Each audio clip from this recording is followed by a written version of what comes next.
All right, these properties are on the PLP lesson, and I wanted to just go over some examples of how you might use them. So here's an example. So if you have 4 times, and then parentheses, 5 times some matrix,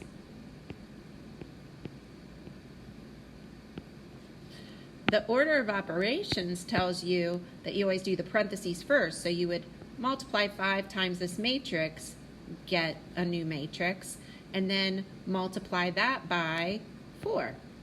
But what that associative property tells you is you could rearrange it.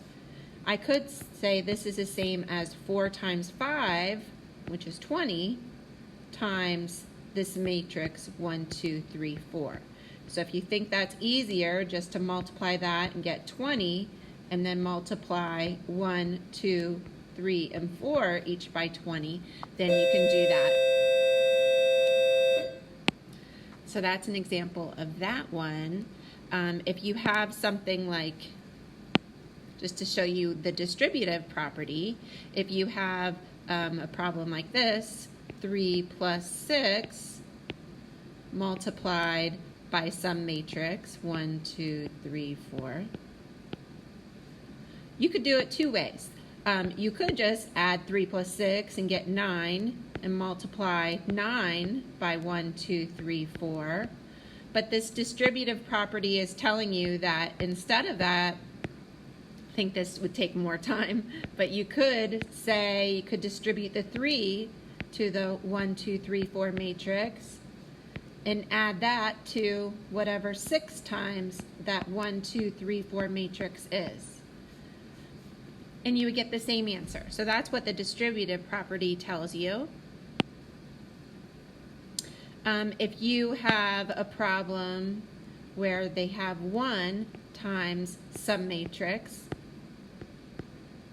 the identity property just says the answer is just going to be that matrix because you're just multiplying everything by 1, and so you still get the matrix 1, 2, 3, 4. If you are multiplying -1 by some matrix,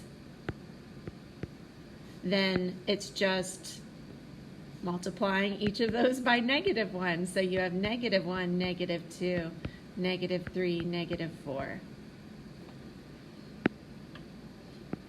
And then the last one here, multiplying it by 0. So if you have 0 times the matrix, what you get is the 0 matrix. So everything is multiplied by 0. So 1 times 0 is 0, 2 times 0 is 0. So whenever you multiply a matrix by 0, then all the numbers, all of the entries within that matrix become 0. All right, and that first one, that commutative property, is just saying that if I have some number times a matrix, that's the same as if they were to write maybe the matrix first. Don't be thrown off if they write the matrix first and then the number. Same thing, you're just multiplying 3 by each of those terms, each of those entries within the matrix.